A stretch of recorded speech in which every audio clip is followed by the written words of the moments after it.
வணக்கம் நண்பர்களே. முருகப்பெருமானுக்கு உகந்த பங்குனி மாதத்தில் அமைந்த சஷ்டி என்று எந்த முறையில் விரதம் இருந்து வழிபட்டால் நம்ம நினைத்தது எல்லாம் நிறைவேறும் என்பதை இந்த பதிவில் பார்க்க போகிறோங்க.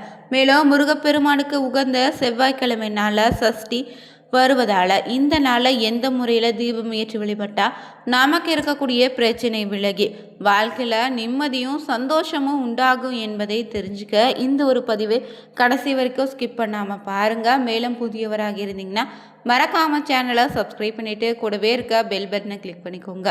தனிப்பட்ட முறையில் உங்கள் ஜாதக ரீதியாக இருக்கக்கூடிய பிரச்சனைக்கு சரியான ஒரு பரிகாரத்தை பெற்றுக்கொள்ள வீடியோவில் டிஸ்கிரிப்ஷனில் ஃபோன் நம்பர் கொடுத்துருக்கோம்.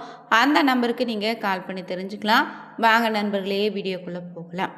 முருகப்பெருமானின் அருளை பெற ரொம்பவே முக்கியமான ஒரு விரதம் தாங்க இந்த சஷ்டி விரதம். மேலும் இந்த சஷ்டி விரதம் பார்த்திங்கன்னா முருகப்பெருமானுக்கு உகந்த பங்குனி உத்தரத்துக்கு முன்னதாக வரக்கூடிய நாளாக அமைய போகுது. முருகனுக்கு உகந்த செவ்வாய்க்கிழமை நாளில் இணைந்து வந்திருக்குங்க. அதனால் ரொம்பவே சக்தி வாய்ந்த இந்த நாளில் எப்படி விரதம் இருக்கலான்னு தெரிஞ்சுக்கலாங்க. பொதுவாகவே பார்த்தீங்கன்னா சஷ்டி விரதம் இருப்பதற்கு சில விதிமுறைகள் இருக்கதாங்க செய்து ரொம்பவே சக்தி வாய்ந்த இந்த சஷ்டி திதியில் உரிய முறையில் விரதம் இருந்து முருகனை வழிபட்டாலே நினைத்தது நடக்குங்க, வேண்டியது அனைத்தும் கிடைக்கும்னு சொல்லுவாங்க.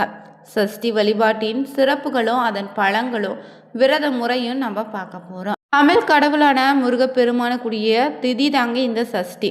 மாதத்தில் 2 சஷ்டி திதிகள் வரும். வளர்பிறை தேய்பிறைன்னு இரண்டிலுமே வரக்கூடிய சஷ்டி திதியில் விரதம் இருப்பது ரொம்ப சிறப்புங்க. முருகனுடைய அருளை பெறுவதற்கு சஷ்டி விரதம் இருக்கலாம். சஷ்டியில் இருந்தாலே அகப்பையில் வரும்னு சொல்லுவாங்க. இதனால் குழந்தை இல்லாதவங்க மட்டுமே சஷ்டி விரதம் இருக்க வேண்டும்னு நினைப்பீங்க. அது தப்புங்க. எல்லோருமே இந்த நாளில் விரதம் இருந்து வழிபடலாம். சஷ்டியில் பார்த்தீங்கன்னா குழந்தை வரம் வேண்டுபவங்க ஐப்பசி மாதத்தில் வரக்கூடிய மகா கந்த சஷ்டின் போது விரதம் இருப்பாங்க. ஆனால் மகா கந்த சஷ்டி மட்டுமின்றிங்க மாதந்தோறும் வரக்கூடிய சஷ்டிகளில் விரதம் இருந்தாலும் முருகனின் அருளால் நிச்சயம் குழந்தை பேரு உண்டாகும். நீண்ட நாட்களாக குழந்தை இல்லை, தொழிலில் வளர்ச்சி இல்லை, வாழ்க்கையில் முன்னேற்றம் என்பதே இல்லைன்னு வருத்தப்படுறீங்களா? வறுமை தீரலையா? தீராத நோயால் பாதிக்கப்பட்டு இருக்கீங்களா? வாழ்க்கையில் யாராவது ஒரு நபரால் உங்களுக்கு தடை வந்துட்டே இருக்கா? பிரச்சனைகள் வந்து கொண்டே இருக்குதா? கஷ்டம் இல்லாத வாழ்க்கை வேண்டும் நினைச்சிங்களா? தவறாமல் இந்த பங்குனி சஷ்டி என்று விரதம் இருந்து வழிபடுங்க. வாழ்க்கையில் வளர்ச்சி வேண்டும், நல்ல விஷயங்களுக்காக சஷ்டி விரதம் இருக்கலாங்க. வளர்பிறை சஷ்டி திதியில் விரதம் இருந்தால் துன்பங்கள் அனைத்தும் கஷ்டங்கள் அனைத்தும் தீருன்னு சொல்லுவாங்க. மேலும் இந்த நாளில் விரதம் இருக்க துவங்கினாலே முருகனின் அருள் நிச்சயம் உங்களுக்கு உண்டு. எந்த கோரிக்கையை முன்வைத்து சஷ்டியில் விரதம் இருந்தாலும் சரிங்க, அந்த கோரிக்கை நிறைவேறும் வரை, இல்லைன்னா குழந்தை பேர் கிடைக்கும் வரை தொடர்ந்து நீங்கள் சஷ்டியில் விரதம் இருங்க. மேலும் இந்த நாளை பார்த்தீங்கன்னா விரதம் இருக்கக்கூடிய நபர்கள் உபவாசமாக இருப்பது ரொம்ப நல்லது.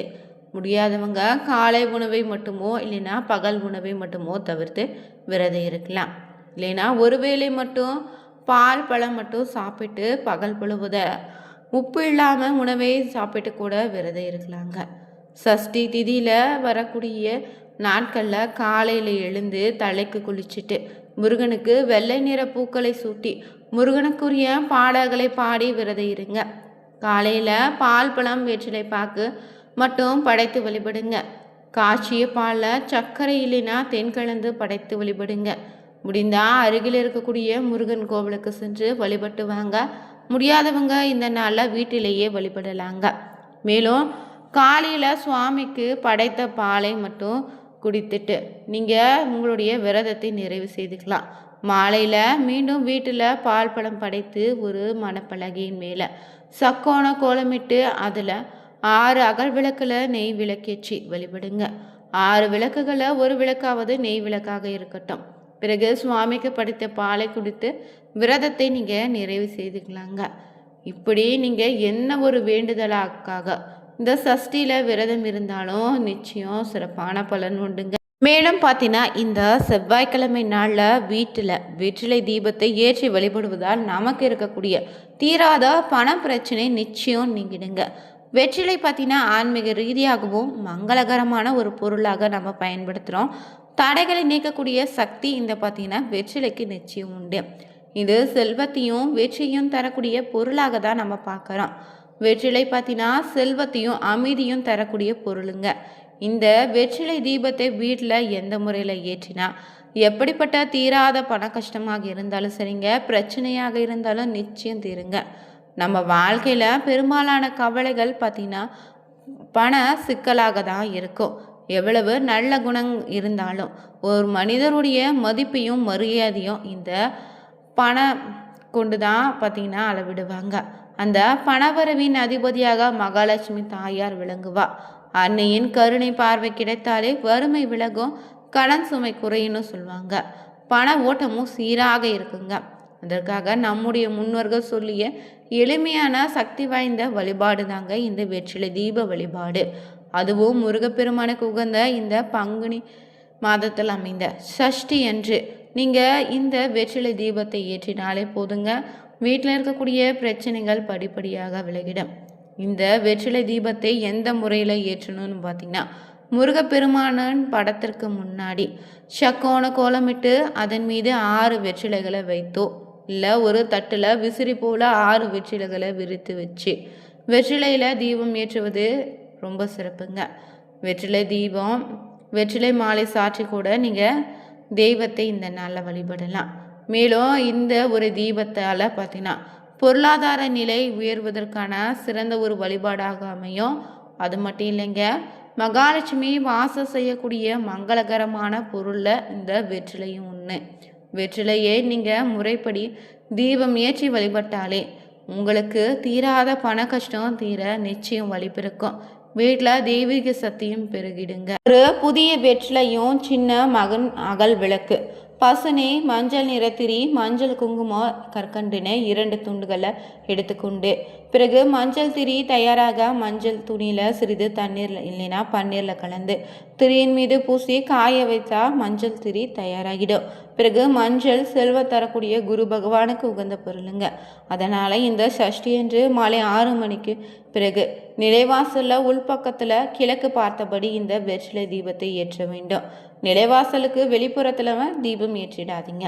ஒரு தட்டில் வெற்றிலையை கழுவி வச்சுட்டு அதில் மஞ்சள் குங்குமம் வச்சு அதற்கு மேலே அகல் விளக்கை வைத்து பசுனை மஞ்சள் திரி போட்டு தீபம் ஏற்றணும். வெற்றிலையின் மேலில் மகாலட்சுமிக்கு நெய்வேத்தியமாக கற்கண்டை வைத்திடுங்க. இப்படி தீபத்துக்கு முன்னாடி அமர்ந்து கொண்டு உங்களுக்கு தெரிந்த முருகனுடைய மந்திரத்தை 27 முறை சொல்லி மனமுருக வழிபடுங்க. பிறகு வழிபாட்டை நிறைவு செய்த பிறகு நெய்வேத்தியமாக படைத்த இந்த கற்கண்டுகளை எடுத்து நிலைவாசலுக்கு வெளியில் 2 பக்கத்திலும் போட்டுடுங்க. இது எறும்புகள் சாப்பிட்டா அது குடும்பத்துக்கு ரொம்ப நல்லதுங்க. இந்த ஒரு விளக்கை பார்த்திங்கன்னா தவறாமல் இந்த சஷ்டி என்று ஏற்றுவது ரொம்ப நல்லது. தினமும் கூட பார்த்திங்கன்னா புதிய வெற்றிலை பயன்படுத்துங்க. அதே போல் மண் அகல் விளக்கை கழுவி மீண்டும் நீங்கள் இந்த ஒரு பரிகாரத்துக்கு பயன்படுத்திக்கலாங்க. பெண்கள் இந்த வழிபாடு செய்வது ரொம்ப நல்லது. தினமும் ஏற்ற முடியாதவங்க இந்த சஷ்டி என்று ஏற்றி வழிபடுங்க. நிச்சயம் ஒரு நாளாவது கட்டாயம் இந்த ஒரு வெற்றிலை தீபத்தை ஏற்றுவாங்க. தொடர்ந்து இந்த ஒரு தீபத்தை 48 நாட்கள் நம்பிக்கையோடு செய்து வந்தாலே நிச்சயம் பலன் உண்டுங்க. பணவரவு சீராக மாறும்.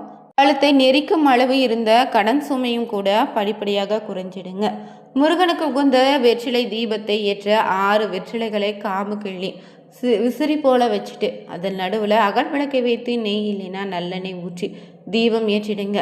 செவ்வாய்க்கிழமையில குறிப்பாக பார்த்தீங்கன்னா இந்த சஷ்டி என்று செவ்வாய் ஓரையான பார்த்தீங்கன்னா நேரத்தில் செய்வது ரொம்ப நல்லது.